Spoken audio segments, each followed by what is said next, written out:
Баршаңызға сәлем. Бүгін сіздерге витамин D3-тің пайдасы жайлы айтпақшымын. Жалпы витамин D3 күннің көзінен түзілетін витамин. Бірақ күннің көзінен алу үшін жаз мезгілінде сағат 11 мен 4-тің аралығында 5-6 сағат жүруіміз қажет.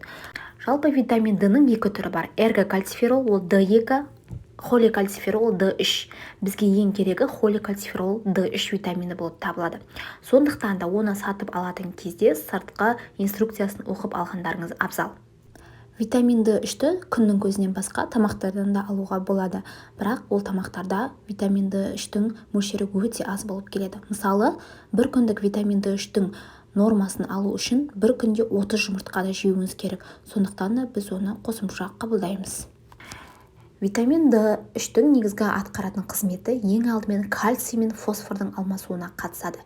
Яғни қалқанша маңы безінің жұмысын реттейді және кальцийдің ішекте сіңірілуін реттейді. Жүйке жүйесінің дамуына әсерін тигізеді және баланың және үлкен кісілердің сүйектерінің беріктігін күшейтеді.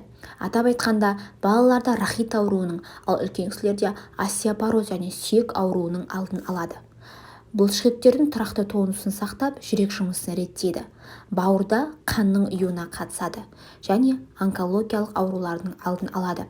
Сонымен қатар, әйелдер мен еркектердің репродуктивті жүйесінің жұмысын реттейді және ұйқы безінде инсулин мен глюкозаның жұмысын реттейді. D3 витамині ағзаға жетіспеген кезде қандай белгілер болады? Ең алдымен жиі аурушаңдық. Инфекциялық аурулармен жиі ауыратын болады. Кішкентай балалар жылау, оқ, көп терлейтін және аяқтары X тәрізді және O тәрізді өзгерістер пайда болады. Және үлкен кісілерде гормоналды фонға әсер етеді. Әсіресе әйелдерде етек-кір циклінің бұзылысымен жүреді және омыртқа бұзылыстары дамиды, бүкірею сияқты. Және май алмасуының бұзылысы, яғни семіздік болады. Кішкентай балаларда, үлкен адамдарда және онкологиялық аурулар ерте дамиды. Рахит, остеопороз аурулары және жүрек қан тамыр ауруларына ұшырайды. Және шаршау мен ұйқының қанбау, әлсіздік те осы витамин D3-тің жетіспеушілігінің белгісі болып табылады. Негізінен витамин D3-ті балаға туылғаннан бастап беруіміз қажет. Яғни 6 айға дейінгі балалар үшін дозасы 500 бірлікті құрайды. Ал 6 ай мен 12 ай аралығындағы балалар 1000 бірлікті құрайды, ал 1 жас пен 3 жас аралығындағы балалар үшін 1500 бірлік. Ал 3 жастан 18 жасқа дейінгі балалар үшін 1000 бірлікті құраса, ал 18 жастан жоғары адамдарға 2000 бірлікті құрайды. Бұл профилактикалық дозасы.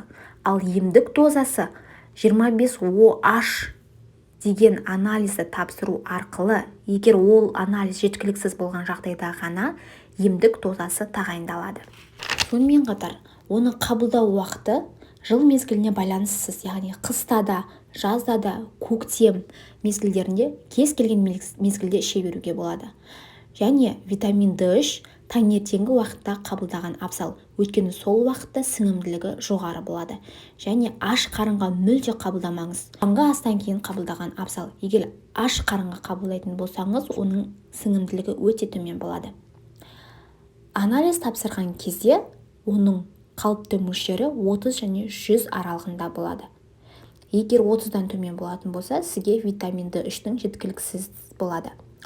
Ал егер оның мөлшері 100-ден асатын болса, онда гипервитаминоз деп аталады. Гипервитаминоз дегеніміз D3-тің ағзада шамадан тыс екені көрсетеді. Яғни ол несімен қауіпті? Кальцийдің ішекте сіңірілуін жоғарылатып, өтте және бүйректе тас жиналу қаупін жоғарылатады.